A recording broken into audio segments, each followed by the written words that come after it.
and welcome to another episode of Literary Gladiators, the show where we discuss and debate literature in all of its forms. If it's written work, it's game.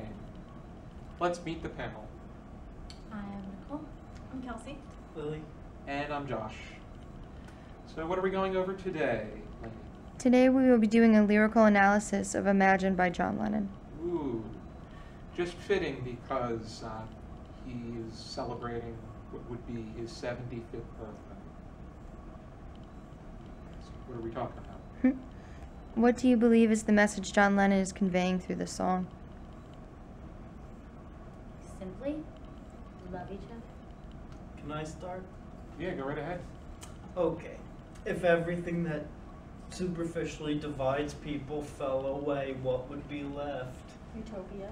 Exactly. Yeah. That is exactly the case. I mean, granted, Because you it's have the Philip Roth argument about if there was no God or higher being, the world would be a better place. But at the same time, when everybody's living as one, everybody's thinking is one. And in that case, it's utopia. Also, it's also been identified as the ideal mark of communism, which unfortunately Did not work. socialism as executed didn't work, but the model has never been followed to a T. Marx never envisioned a world where everybody thought similarly. Marx never envisioned a world where people were stripped of civil liberties. I just have a question. Yes. This might be just me, but I feel as though we're in a world where people are both demeaned and celebrated for their individualities. So to level that playing field, yeah, you would be, getting rid of the hate and the restrictions, but wouldn't you also be losing the splendor of celebrated minds and innovation, and all of those would be lost as well? Yeah, I do agree with that idea that is the give and take. But I don't imagine that a utopia has to have everybody thinking the same, just, in peaceful harmony with one another. Right. Whether or not that involves thinking the same. I was going is to up say to the whether or not individual peace who- requires It's up everybody to- not having any individuality. If you want to explore the ideas of John Lennon, there's another excellent song of his. It's called God, and he pushes the idea that it's self-belief that moves this world forward. Believing in oneself. Lily has brought up the self is divine as when we discussed that on The Stranger, or about The Stranger. And When we read Whitman too, right? it can be attributed to Whitman. But John Lennon also did not believe in death. As he said in an interview, he felt it was, and I'll quote, getting out of one car and into another, which is non-mystical reincarnation.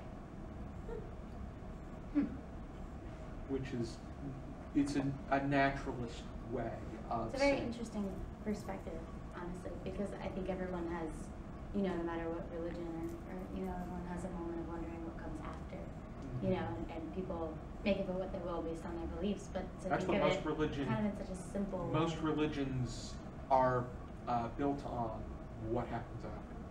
Some people spend their whole lives trying to figure it out. When my kids read Song of Myself, what really struck them out of it, because I had them do that thing where they underline things, they write a double question mark or an exclamation point next to big ideas. They were that whole, what got underlined the most was that line, has anyone supposed it lucky to live? Well, I say it's just as lucky to die. That's seen in a completely neutral way. Seeing death is just death. It's just Phase of life. the phase of life. Yeah, it is depending on how you see the phases of life. If there's even a way to categorize. And look at how he describes the grass in 5, at that last line. And now I think it is the beautiful uncut hair of graves, and the smallest sprout shows there is really no death. That is a way to. But going back to Back to Lennon. Lennon, Yeah, he mentions... Ironically, Ellie I was just thinking I that. was just, yeah. John McClane, Lennon read the book of Lennon read the book of Marx. He made a lot of Beatles references in American Pie. But one of the lines that strikes me is, imagine there's no country. Yep. The fact that colonialization has Separated us. created something entirely different.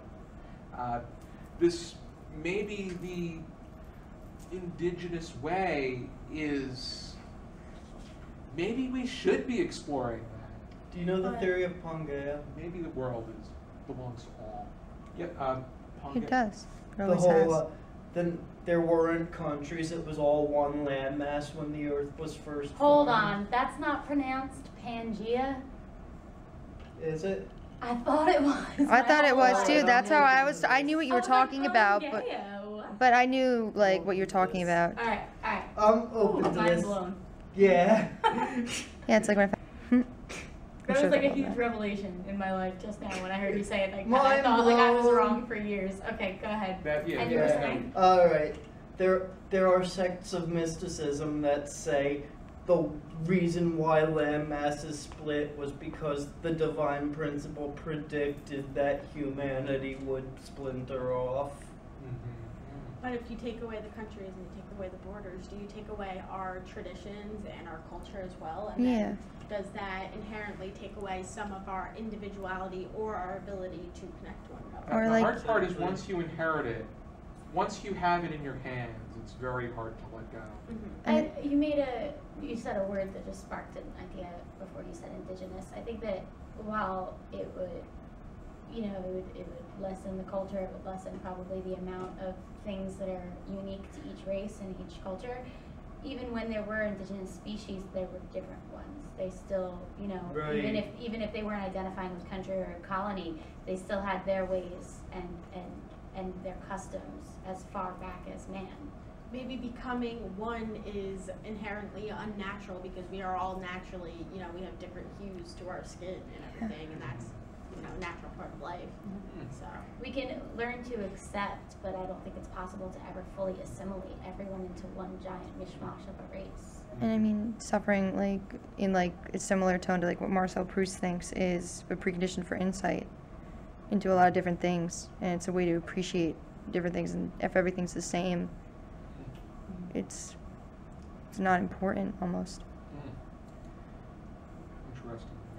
Way to look at it. It's like, have you ever read Stella Luna? It's a children's book. When the concept is there's a bat and she befriends a colony of birds when she's separated from her mother. And eventually she tries to assimilate, she stops hanging upside down, she tries to eat bugs, but eventually her mom finds her again and she has those ways and then she reconciles with the bat ways. The bats are all like, you ate bugs and everything, and then the last lines of the book, Stella Luna goes back to the birds and has them visit the bat family, and one of the birds says, how can we be so different and feel so alike? And then one of the other birds says, maybe the question is, how can we feel so different and be so alike? And Stella Luna says, I don't know which it is, but I know we're friends, and that's what matters. oh, that's Yeah, That's it's always- really cute. It's adorable. Yeah, it's a good message. I'm glad when like we start impressioning the youth with good vibes. So. Way to cater to But then we children. just destroy it later on with everything else. Well, yeah, you gotta give a kid a chance Yeah. to be a kid. It's more important than stripping them away of it too You gotta young. teach them values and morals. I just think that Hope that they are gonna do good with them, no matter how much people want. Yeah, I think that, Imagine is a very hopeful song, and I think that the vision of peace is there, and I think that having the world very, very literally imagine all of these things, knowing that it will never come to fruition, is an important message. Is well, imagine if it were like this, how different would it be? If there was no heaven, how would you all feel with your religion? It's very influential, but it is just imaginative. And by, Right. and by engaging in that moment with him, you're sharing a moment of peace. Like, you'll never have it throughout all of time. At least you can have it in that moment while listening to the song. Plus, John it's Lennon- the power of imagination, so it's meta. It's like imagination actually shapes all the things he's saying we can imagine don't exist. John Mhm. Lennon mentions twice, you may say I'm a dreamer, but I'm not the only one. Mm-hmm. That can be attributed to other people, the denial about the facts that they consider themselves dreamers, as well as people who are, that really are they're very cut and dry.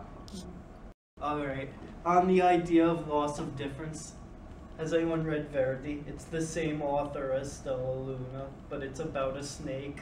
And all the elder snakes are like, you're gonna turn green one day when you molt. It's inevitable. It's what happens to all of us. Mhm. But this snake is in love with staying brown and being like himself. And he notices he's starting to molt, so he like rolls in dirt to try to stay brown. And he clings desperately to this Oh, that's- identity he's that's made for cute. himself. But eventually it hatches and he learns to like it. And, yeah. Hmm. It's the same sort of idea of, can you lose yourself? Is it inevitable to change in the ways that society has laid out for you? And still find your own path. Mm-hmm. Does anybody have any final thoughts that they want to convey, or things? I think it's a really great message, and I think that it's a really great moment to have with Lennon picturing this ideal, and I think it can influence a lot of opinions about the world we live in, but I don't know that it will necessarily, you know, I don't think it's a literal change he wants to see in the world. I think it's to spark that change in yourself. Especially when you're really concentrating on the lyrics. Yeah. But all in all, it's just a beautiful song. So. Yeah, it's one of my favorites. One of the best solo hits from the Beatles. My footnote to this would be, did anyone see Melissa Etheridge play it for New Year's? She covered it. That's awesome. No, So I- I'll have to look into that. Well, that- Because it was like, that's New Year's, and what does the New Year's represent, and why that song? It's a But a whole new sort of- dream. Yeah. Yeah. I'll definitely leave that version. I'll leave the original version, and I'll leave a version of John Lennon's song "God," which also is very insightful about the way that we see things. Ready? Am I the only one, just random question, who actually likes solo Lennon more than the Beatles? I thought you were being punny for a minute when you said, am I Oh, being- no. I was ready to Unintended. get Wow. in there. No, That's a I, sensitive question. yeah. Yeah. Depends. I like the original Beatles before, or British Invasion Beatles, the best, I would say, as the Beatles. I think that they had spectacular careers. My favorite Beatle is George Harrison, but otherwise, but that's a very much. But what you're saying is liking solo John Lennon. There are going to be people that share your opinion. Oh, most So, certainly. That's Yeah. the way it goes. Alrighty then. Be sure to join us next time for another episode of Literary Gladiators. Until then, keep reading. And listening.